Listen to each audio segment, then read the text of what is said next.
Hello class 10th, आप सभी का मेरी एसएसटी की क्लास में वेलकम है। यहाँ हम चैप्टर 15 पढ़ रहे हैं। कैरेक्टरिस्टिक्स ऑफ इंडियन इकोनॉमी की कैरेक्टरिस्टिक्स के बारे में हम पढ़ रहे हैं। हमने यही देखा था कि हमारे इंडियन की जो इकोनॉमिक है वो मिश्रित है, यानी कि मिक्स इकोनॉमिक है। डेवलप भी है और डेवलपिंग भी है। पूरी तरीके से ये भी नहीं है कि वह अंडर डेवलप्ड है, ठीक है।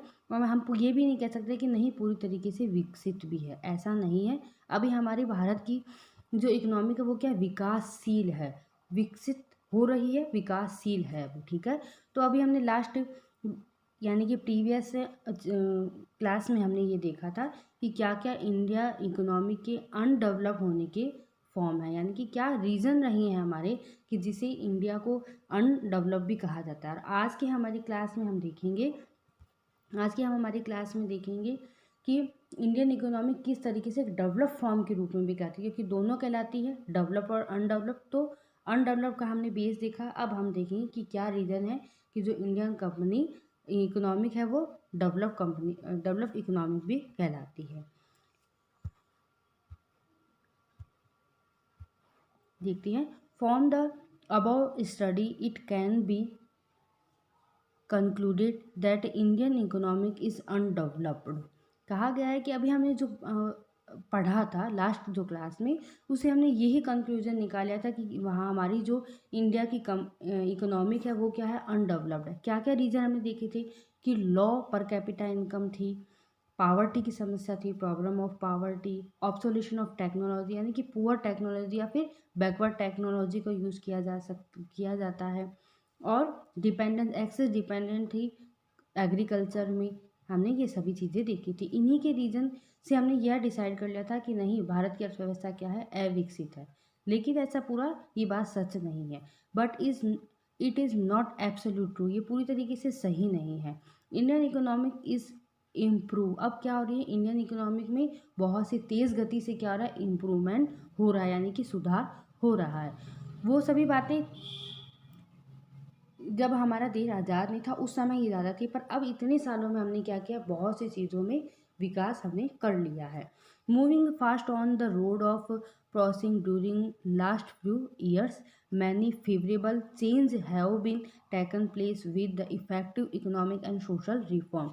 अभी हमने काफ़ी सालों से बहुत अच्छे तरीके से एक फेवरेबल हमने चेंज ला करके दिखाया है हमारी इकोनॉमिक को इफ़ेक्टिव बनाने के लिए, और एक सोशल रिफॉर्म हमने किया है। It can be term as a developing country. इसीलिए ये एक ऐसा है जिससे हमें पता चलता है कि इसके फलस्वरूप हम कह सकते हैं कि भारत की जो अर्थव्यवस्था है वो क्या विकासशील कहा गया है, ठीक है। National income and per capita income both are increasing. National income और पर कैपिटा इनकम यानी कि प्रति व्यक्ति आय और राष्ट्रीय आय में भी क्या हुआ है, इंक्रीज हुआ है। The main constructive change are being made in favourable direction. एक प्रतिकूल परिवर्तन हमारे आ रहा है, ठीक है। देखते हैं किस तरीके से, क्या पॉइंट है। आगे कहा गया है कि फर्स्ट पॉइंट है हमारा कि हाई ग्रोथ इन नेशनल और पर कैपिटा इनकम। उस समय से अब में क्या हुआ, हाई ग्रोथ हुआ है किसमें, नेशनल और per capita income. Last class में हमने पर कैपिटा इनकम को बहुत अच्छे से समझा था। अब हम देखते हैं कि ड्यूरिंग 1950 से 18 के बीच में, 1950 से 80 के बीच में हमने देखा कि developing rate of Indian economic was only 3.5। केवल कैसी थी, 3.5। देखिए कई बार ऐसा क्या होता है कि जब हमसे क्वेश्चन में पूछ लिया जाता है, जब करेक्टरिस्टिक्स के बारे में हमें पूछ लिया जाता है, तो पॉइंट्स में हमें ये फिगर लिखने इसलिए ज़रूरी होते हैं क्योंकि फिगर से क्या होता है, हम मेजरमेंट कर सकते हैं कि हमारा किस लेवल का क्या हुआ है, इंक्रीज हुआ है। जैसे कि आपकी लास्ट हम कहते हैं कि 70% है, अब हम क्या देखते हैं हमारा कि हमारा इस बार 90% है, तो ये नंबर से क्या होता है, हम हमारा मेजरमेंट कर सकते हैं। उसी तरीके से ये कई बार फिगर हमें याद भी रखनी चाहिए। कहा गया है कि doctor Raj Krishna terms this as the Hindu development rate. ये क्या है कि जो राज कृष्णा थे वह इसे क्या कहते हैं कि हिंदू विकास दर इसे कहते हैं, ठीक है। Growth rate between 1991 and 2011 was 8%। जो ग्रोथ रेट हुई है, डेवलपिंग रेट हमने देखी उस समय 3.5 थी। अब उससे लेकर के 1991 से 2011 तक हम देखते हैं कि 8% हमारी ग्रोथ रेट हो गई है। India increase 6.8% per year on an average, ठीक है। ग्रोथ रेट बढ़ा रहा है, हर एक ईयर में 6.8 में अपनी इंक्रीजिंग कर रहा है। ड्यूरिंग 11th 5 ईयर प्लान, यानी कि जो हमारा 11वां 5 ईयर पंचवर्षीय योजना थी, जो कि हमारी कब से कब तक चली थी, 2007 से 2012 के बीच में, उसमें हमने ग्रोथ रेट को देखा था 8%, ठीक है। Normally the growth rate of actual national income और gross domestic production is called economic growth rate. Actually में क्या करना है, नॉर्मली हम क्या देखते हैं कि जो एक्चुअली नेशनल इनकम होती है और जो जीडीपी होती है, उसे हम क्या कहते हैं कि हमारी जितनी ज़्यादा जीडीपी बढ़ेगी उसे हम क्या कहते हैं कि इकोनॉमिक ग्रोथ रेट, हम उसे ही कहते हैं।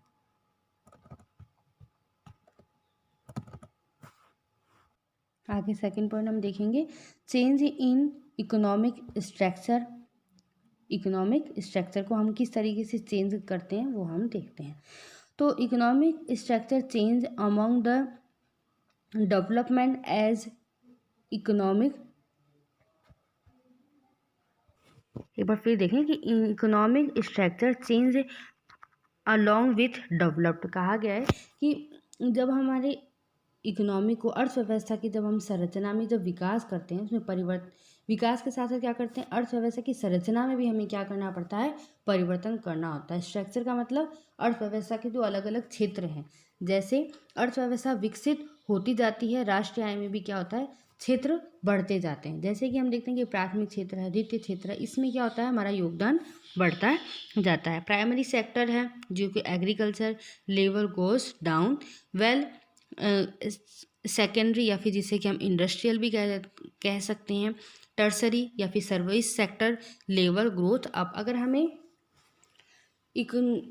डेवलप हमें करना है हमारी इकोनॉमी को, या इकोनॉमी के स्ट्रक्चर को हमें चेंज करना है, तो स्ट्रक्चर में चेंज कैसे ला सकते हैं कि प्राइमरी सेक्टर में थोड़ा कम, बाकी सेकेंडरी और टर्सरी सेक्टर में हमें क्या करना पड़ेगा, ग्रोथ हमें ज़्यादा करनी होगी।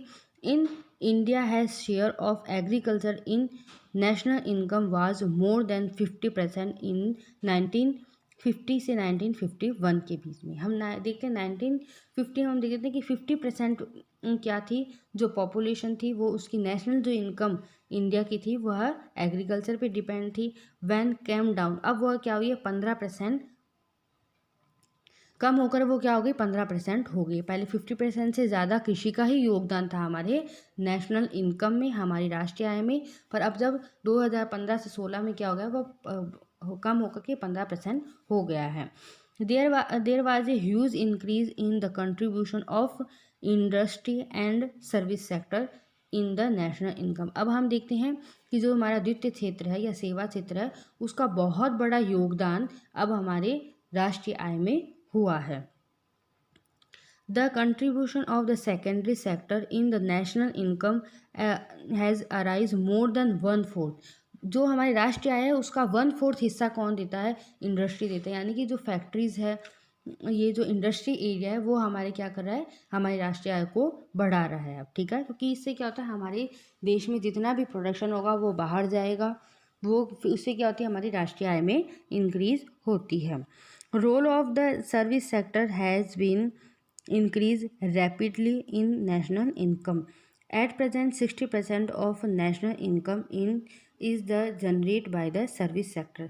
जो नेशनल इनकम है हमारी, यानी हमारे देश की जो राष्ट्रीय आय है, वह क्या कर रही है, उसका वर्तमान अभी जो है वो 60% सेवा क्षेत्र से ही मिल रहा है। तो इससे स्पष्ट होता है कि भारत की अर्थव्यवस्था में प्राथमिक क्षेत्र का अंश अब नियंत्रण कम हो रहा है और तृतीय क्षेत्र जो है उससे हमारा बढ़ रहा है। ठीक है, वह तेज गति से बढ़ रहा है। तो ये अर्थव्यवस्था की संरचना का यह क्या है, परिवर्तन एक विकासशील के रूप में आता है। क्योंकि अभी हमने जो लास्ट वीडियो में देखा था कि हमारी इंडिया अनडेवलप क्यों रह रही है, अविकसित क्यों रह रही, तो उसमें हमने यही देखा था कि हमारी जो जनसंख्या है, वो पॉपुलेशन है, बहुत ज़्यादा डिपेंड है किसमें, एग्रीकल्चर में। तो अब हम देखते हैं कि ये डेवलप कैसे होती जा रही है, क्योंकि धीरे धीरे हम देख रहे हैं कि अब एग्रीकल्चर सेक्टर में थोड़ा कम ध्यान दिया जा रहा है। अब ग्रोथ किस में हो रही है, द्वितीय क्षेत्र और तृतीय क्षेत्र में। तो आई होप आप सभी को समझ में आया होगा कि अब हमारी देश किस तरीके से विकसित हो रही है, उसकी संरचना में किस तरीके से परिवर्तन हो रहा है। आर्थिक और सामाजिक सुधार भी हो रहे हैं। आर्थिक सुधार में जैसे कि इंफ्रास्ट्रक्चर में भी क्या हो रहा है, बहुत ज़्यादा इंक्रीज़ हो रहा है। जैसे कि हम कह सकते हैं कि जो विद्युत उत्पादन में भारत की क्या हो रही है कि कुल 65 सालों में 100 गुना वृद्धि हो गई है। सड़कें भी क्या हो गई है, बहुत ज़्यादा अच्छी हो गई है। बीमा, बैंकिंग, ये जो इंफ्रास्ट्रक्चर जो हमने देखे थे उनमें भी क्या हो रहा है, बहुत ज़्यादा इंक्रीज़ हो रहा है। तो अब हम कह सकते हैं कि शिक्षा एवं स्वास्थ्य सेवाओं के विस्तार के आधार पर भारत की अर्थव्यवस्था जो है वो विकास कर रही है। ठीक है, तो ये सारा अब हमने जो पढ़ा इसी के आधार पर हम कह सकते हैं कि भारतीय अर्थव्यवस्था में अविकसित अर्थव्यवस्था के अनेक लक्षण पाए जाते हैं, पर फिर भी यह विकास के पथ में क्या हो रहा है, तेजी से अग्रसर हो रहा है। विकास की इस ही तेज गति के फलस्वरूप क्या हो रहा है कि भारतीय अर्थव्यवस्था निश्चित ही एक दिन विकसित अर्थव्यवस्था के रूप में बन जाएगी। तो आज के हमारे चैप्टर में हमने यही देखा। अब नेक्स्ट चैप्टर में हम देखेंगे कि किस तरीके से ये रिफॉर्म हुआ, यानी कि अर्थव्यवस्था में कैसे सुधार हुआ, कौन कौन से कारणों से सुधार किया गया था। तो थैंक यू।